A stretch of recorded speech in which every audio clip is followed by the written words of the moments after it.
Nothing further is envisioned, that was the phrase, not shouted, not emphasized, not dressed up with emotion or apology, just quietly delivered and then allowed to sit there. If you blinked, you missed it. And yet, if you understood what you were hearing, it landed with a kind of dull finality that's hard to shake. Because this wasn't gossip. It wasn't commentary. It wasn't even conflict. It was a confirmation. And confirmations are different. They don't provoke arguments, they end them. But before we continue, please don't forget to like, subscribe, and turn on the notification bell for updates. 5 minutes ago, that's how fast this moved, Prince William confirmed something that many suspected but few thought would ever be said out loud. That there is no official path forward for Meghan Markle within the institution. Not now, not later. Not quietly, not symbolically. None. No official role envisioned, no framework for return. No institutional place left open, just in case. And what makes this moment unsettling isn't that it's dramatic, it's that it isn't. There was no attack, no harsh language, no public dressing down, just a door closing. Without ceremony, without noise, without even the courtesy of a slam. And somehow that feels heavier because when institutions stop arguing, they've already decided. Let me ask you something, and sit with it for a second.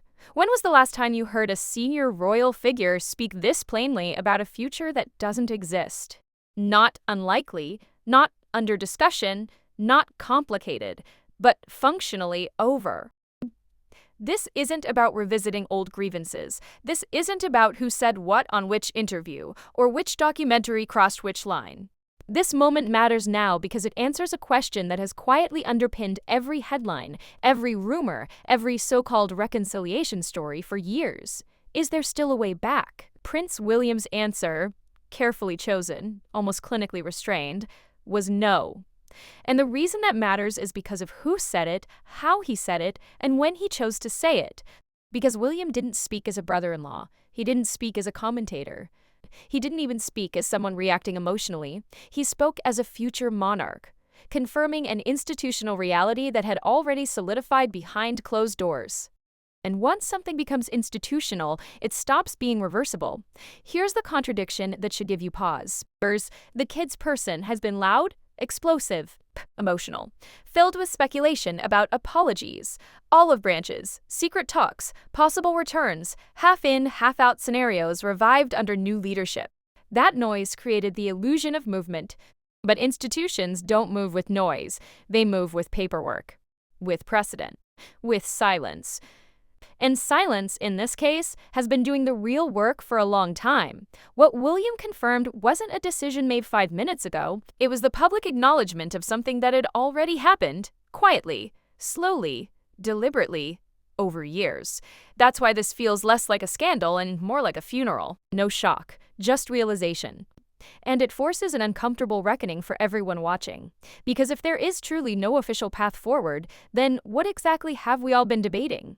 Think about how many stories you've seen built around the idea of eventual reconciliation. How many commentators insisted that time would heal, that distance would soften, that future reigns bring fresh starts. That narrative depended on one crucial assumption, that the door was still unlocked. What William did, with one sentence, was tell you the door isn't just closed. It's no longer part of the building. And notice something else. There was no rush from the palace to clarify. No spokesperson jumping in to soften the interpretation. No carefully worded follow-up explaining nuance or leaving wiggle room. The silence that followed wasn't accidental. It was the confirmation. In institutional language, silence is agreement. This is where the story becomes less about Meghan Markle as a person and more about the nature of power, memory, and permanence.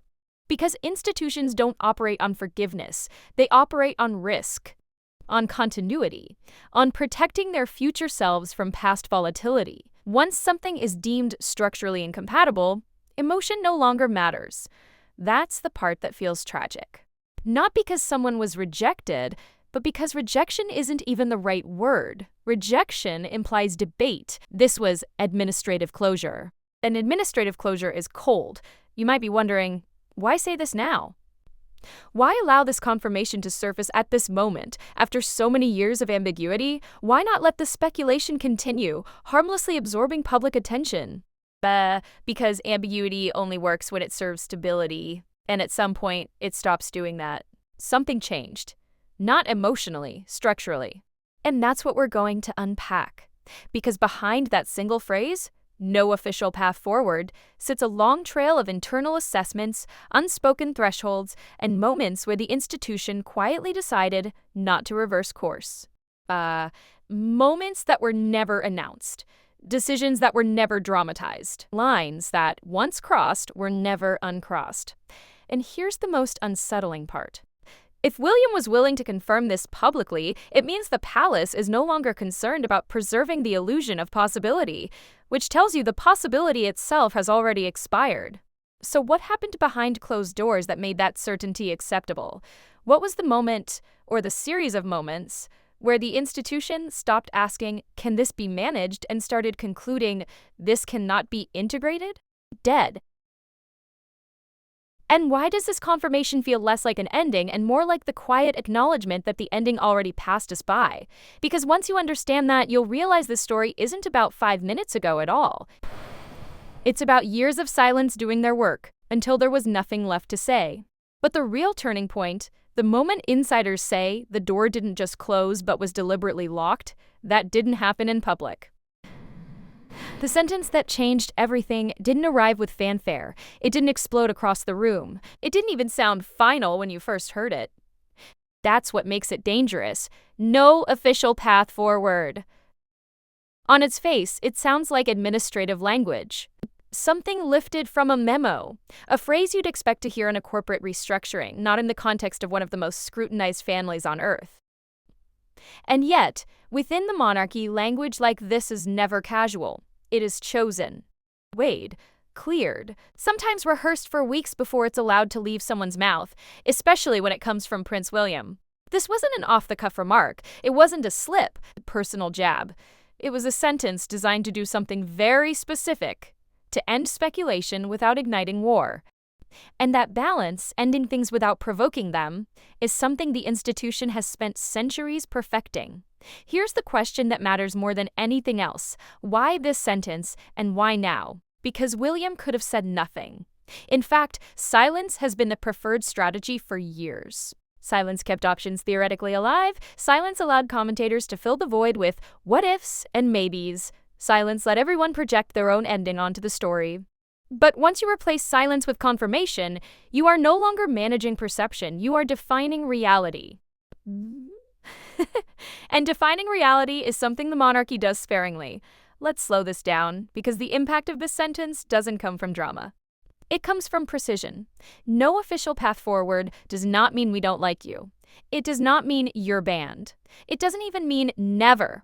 What it means is more final than all of that. It means there is no framework.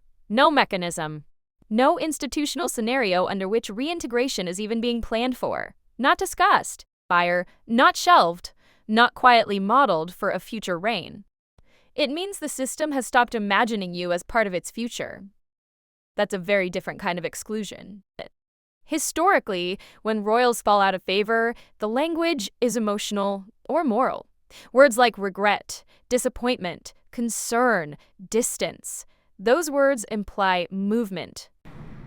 They suggest that something could change if behavior changes. This sentence does none of that. It removes behavior from the equation entirely, and that's why it landed the way it did.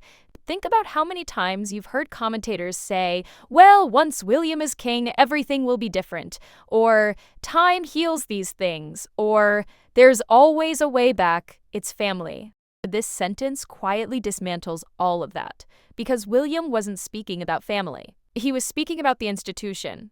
And when the institution stops talking about individuals and starts talking about structure, the conversation is already over. Here's another detail that matters. The sentence wasn't followed by explanation. No backstory, no justification, no list of grievances. That absence is intentional. Explanations invite rebuttal, justifications invite argument. Silence invites acceptance. By offering no reasoning, William removed the possibility of public negotiation. There's a reason seasoned diplomats do this. If you explain a decision, you imply it could have been otherwise. If you state it as fact, you imply it already is. And notice how the reaction unfolded. There was confusion, yes. But there wasn't the usual frenzy of denial from palace sources. No anonymous briefings pushing back. No royal insiders insisting the door was still ajar. Instead, there was a pause. A pause that told you everything you needed to know. Because in moments like this, if the sentence was inaccurate, it would have been corrected immediately. Quietly, perhaps, but corrected. The fact that it wasn't tells us this language aligns with internal consensus, which raises an uncomfortable realization. This sentence did not create a new reality. It revealed an old one. For years, the public has been watching a story framed as unresolved conflict, but inside the institution, unresolved conflict is a liability. It creates uncertainty, it weakens hierarchy, it complicates succession planning. Institutions hate uncertainty, and that's where we need to reframe how we understand what just happened. This wasn't a response to a recent event, it wasn't triggered by a new interview, a lawsuit, or a documentary. Those moments may have contributed to the long arc, but they weren't decisive on their own. The decisive factor was accumulation. Small breaches add up, patterns matter more than incidents. And once a pattern is deemed incompatible with institutional stability, the response shifts from emotional to procedural. That shift is invisible to the public, until it isn't. William's sentence is the visible tip of a much longer internal process. The process where committees, advisors, and senior officials stop asking, "How do we manage this?" and start asking, "Do we need to plan around this?" That's the moment things change. And here's the irony. The calmer the language, the more final the decision. If William had sounded angry, it would suggest emotion was still driving the situation. Emotion burns out. Emotion cools. Emotion reverses. This sentence was emotionless, which means it wasn't meant to wound. It was meant to clarify. And clarity in this context is devastating. Now ask yourself this. Why would the future king choose clarity now, knowing exactly how it would be interpreted, because ambiguity had stopped serving its purpose? For a long time, ambiguity allowed multiple audiences to hear what they wanted to hear. Supporters believed in eventual return. Critics believed in permanent exile. The institution benefited from not committing either way. But ambiguity also fuels expectation. And expectation, when unmet, turns into resentment. At some point, the cost of letting people hope becomes greater than the cost of letting them down. This feels like that moment. Something reached a threshold where continuing to imply possibility was more destabilizing than confirming its absence, and that threshold wasn't crossed in public. Which brings us to the most important question of this chapter. What exactly happened, internally, that made the palace comfortable letting the sentence stand? Because institutions don't close doors lightly. They close them when they believe reopening them would create greater risk than leaving them shut. And if that's the case here, then the story we've been watching from the outside is incomplete. We've been reacting to surface events, interviews, legal disputes, public statements, while the real evaluation was happening quietly, in rooms we never see, through criteria we rarely consider. Criteria like predictability, like compliance, like reputational containment, like trust. And once trust is evaluated institutionally, it doesn't get restored through apologies or time. It gets restored through reliability. Through years of demonstrated alignment. Which raises another uncomfortable possibility. What if the institution stopped waiting for that alignment a long time ago? What if this sentence wasn't closing a door that was still open, but acknowledging that the room beyond it had already been repurposed? Because that's how institutions actually move on. They don't announce endings. They build around absences until those absences become permanent. William's sentence didn't create the absence. It named it. And once named, it can no longer be ignored. But here's where the story gets even more complicated. Because if there is truly no official path forward, that means this wasn't just a decision about one person. It was a decision about precedent. About what the institution is willing to absorb, what it is not. And when you understand that, you start to see why this sentence was inevitable, and why it carries implications far beyond what it appears to say. Because the moment the monarchy decides something cannot be integrated, it stops being a family issue. it becomes a governance issue. And the internal moment when that shift happened, the moment insiders say the conversation fundamentally changed, didn't happen when the cameras were rolling. It happened quietly, earlier. Ask for a line was crossed that could not be crossed back. And once you know what that line was, this sentence stops feeling surprising. It starts feeling overdue. But that line, the one that turned this from conflict into closure, isn't something the palace has ever acknowledged publicly. Until now. And when we trace that moment, you'll understand why this wasn't personal, and it was procedural.